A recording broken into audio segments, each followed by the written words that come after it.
Alright, so before we get started with our episode, we'd like to do a quick tribute to Paul Walker. I know the Fast and Furious franchise will never be the same without him.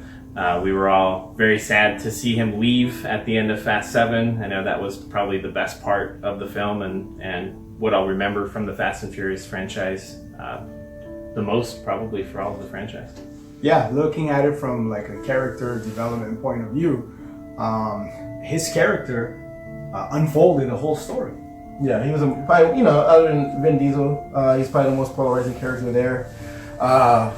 He was he was a man. What can I say? What you guys haven't said already. Like the movie was great, but like without Paul Walker, it's not Fast and Furious in my eyes. It was missing something, that element of Paul Walker that he brought to every film. Yeah, and I really had no idea just how much love and admiration people had until he passed, and then everyone sort of like revealed what their true feelings were about the actor, not just the character in the movie, and it was amazing to see. So Fate of the Furious for Paul Walker. This review is also for you. Alright, welcome to 3 Men and a Movie, episode 3. Today we're going to discuss Fate of the Furious. Roll, get it started. Alright, so the plot of the movie is the same as it always is. There's some cars, there's some girls, there's some dudes, they fight, and then... Do I sense you're not a huge fan of the Fast and Furious franchise? Negativity towards this movie. I was a little nervous about this particular episode because I'm going to let you guys go first. I have my reservations, and they're not for the Fast and the Furious. So what I can say is you get what you're expecting to get. You get fast cars, you get a lot of action scenes, you get a plot that is completely unbelievable in real life. And so pretty much, like you said, what you get in every Fast and Furious movie. Clearly, that's what everyone likes because they made some huge numbers their opening weekend and have broken a whole lot of records. Yeah. So I remember the following. This came out like in 1999, so like it's a big following going to to number 8. So like anybody that's watched the first couple, they're gonna watch pretty much anyone that comes out.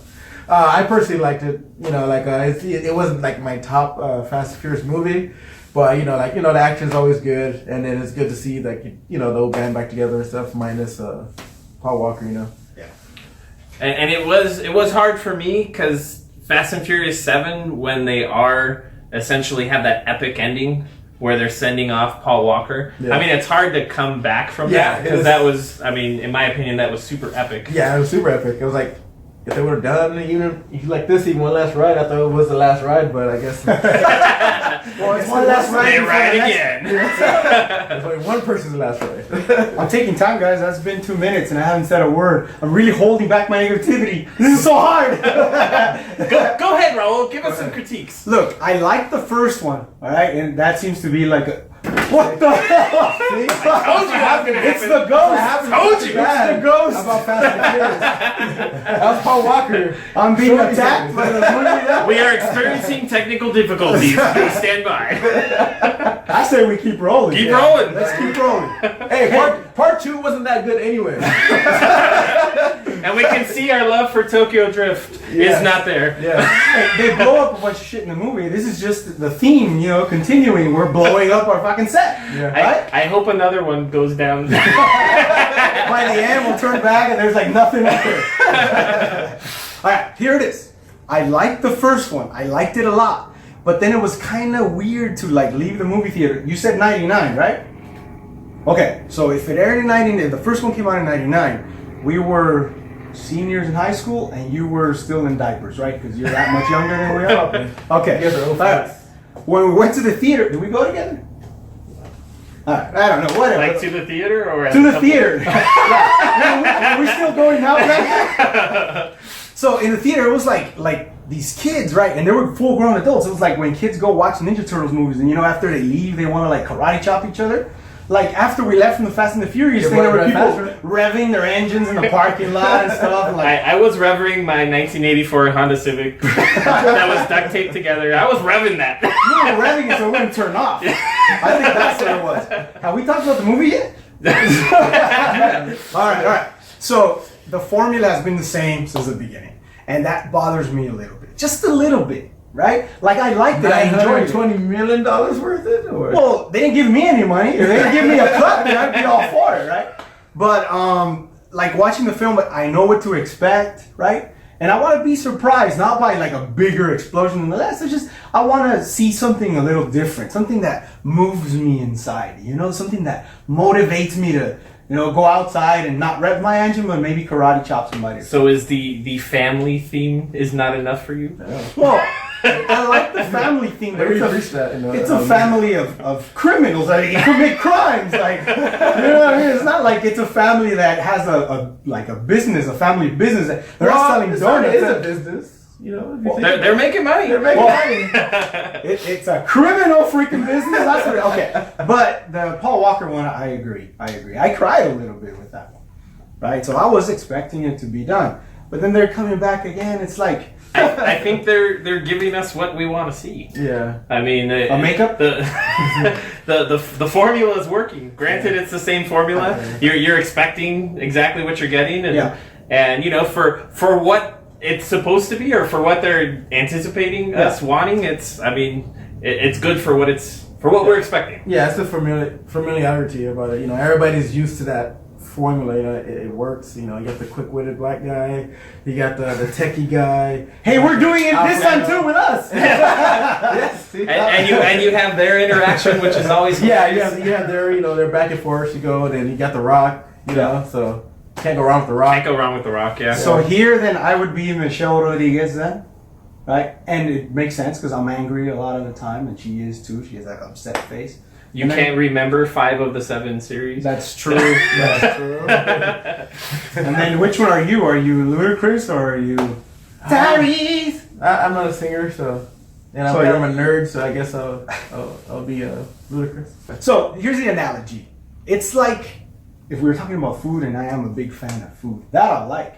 All right. I'll put some money down for. So Fast and the Furious is like Doritos. They're really good, right? But after you're done, you still need something else, right? You're not completely fulfilled. You need some closure or something? No, I need a sandwich. Right? You have a bag of chips, you're still hungry. So that's kind of how the Fast and the Furious movies are for me. Like, I'll watch it, it's entertaining and stuff, but, you know, I want to be moved. I want to connect with the characters a little more. I think that's what I'm asking for. But you were still entertained. Yeah. Were you not entertained? Yeah, I was entertained. Then there it is. All right. And I think seeing Charlize Theron as a villain, she did a great job, like playing a villain and being totally heartless and you know, I don't know, that was a strong positive for me. Well, I think she's done a couple of mean roles, like Monster. She was she was like super evil. And then Mad Max, you know, she was kind of like she wasn't bad, but she had that, you know. Yeah. Compared to that whole apocalyptic. She was somewhat upset. Somewhat upset, yes. I think she had one arm too. Yeah. I don't know how they put it. And they weren't trying to make her hot in that movie. No. Like here, she's a hot villain, which is, you know. Yes, very hot. If you're going to have a villain, they might as well be hot. They don't have to try too hard with her. Yeah. Even in Monster, I can see through it. I know, she's a little I can see through all that bullshit. Take a seat. So guys, if you had to rate Fate of the Furious, I'm going to start over here with Byron. On a scale of 1 to 10, where are you going to place it, Byron? I think I'd give it a strong 8. Strong 8. You know, it's still entertaining and everything like that, but you know, with the plot and everything, you kind of know what's going on, so you're not really surprised about stuff that happens because you kind of already expect it. So I can't give it that 10 or 9, but a strong 8. That's ludicrous. and Raul? I'm sensing not an 8. I'm gonna give it a 6. If a 10 is like an A, and I already said I was a teacher, and a 6 is like a D, I'll give it a 6.5, like a D plus. Right? You still pass the class, but like on the curve. Yeah. They drive on the curb, and I grade on the curb. But so I would say I would probably give it like a 7.5. I mean, because for what you're expecting from that franchise. They do really well at what you're expecting them to do, which is fast cars, which is crazy action scenes, furious people. Even though the action scenes are completely unbelievable in real life, I mean that's kind of what you go to the theaters for. Is for stuff that's really never going to happen in real life, anyways. Okay, so it's like spicy Doritos then. Yes, it's got a little little kick to it. No kick to it. Not too much. but enough that you know it's there. All right. So give me like the major thing that you enjoyed of the movie. I even though I am not a big fan, there's a part that I really liked. I think for me it was like the whole prison scene, because since I do stunts and I know how the choreography kind of like takes a long time to choreography. I did something over the weekend. All I did was get kicked in the head and got a bottle broken on my face, but we had to do it like 5 times. So I can imagine that whole scene took like a couple of days to do, because it takes a lot of time and timing, camera angles, and everything to do. So it makes you more appreciative about seeing big scenes like that. All right, you want? I would say for me, I really like the intro scene where you know it's the epic race. Yeah. I don't think it's a spoiler to say Dom wins the race, because What? I think he wins every race except the one he let Paul Walker win. So If you would have lost, I would have walked out. right. So I mean that was a pretty epic scene, and it brings you right back into Fast and the Furious. Yeah. I like that same scene, but specifically at the end of the race, when he has no option but to put the car in reverse. And I won't say more than that, but that was pretty solid. I did like that. It's just like, it was literally and figuratively. So that's it. Fate of the Furious. I gave it a 6.5. You went 7.5. And what did you And a give strong it 8. A strong 8. Now, guys, if you liked the rest of the Fast and the Furious, you're gonna love Fate of the Furious, hands down. You're gonna enjoy. You're gonna leave out going, that's what I wanted to get from Fast and the Furious, and you're gonna leave saying, I got what I was expecting coming in. I'm going to leave from this getting a lot of hate. I know that. And if you're Raul and you really didn't care for the Fast and the Furious franchise to begin with, then you'll probably have the same reservations for Fate of the Furious. Yeah. I had a recliner. Yeah, that was cool. Hey, it's good to always focus on the positive. So guys, this was our 3rd episode. We'd like to encourage you guys to go ahead and click on the link below to subscribe to our channel. And of course, go onto our Facebook page. Our Facebook page, 3 Men and a Movie. Make sure you like us on Facebook as well, so you can keep up to date with when our new shows come out. Wait a minute. Only the bad ones. Only the best. Only the bad ones fell down. So that means all 3 of us are going to fall down? Or weren't up there to begin with. And I think we're leaning pretty heavily towards Guardians of the Galaxy Volume 2 as our next movie to review, which is coming out next weekend. If there's something else you'd like to see us review, go ahead and comment with some suggestions. All right, so we were 3 Men and a Movie. And a movie.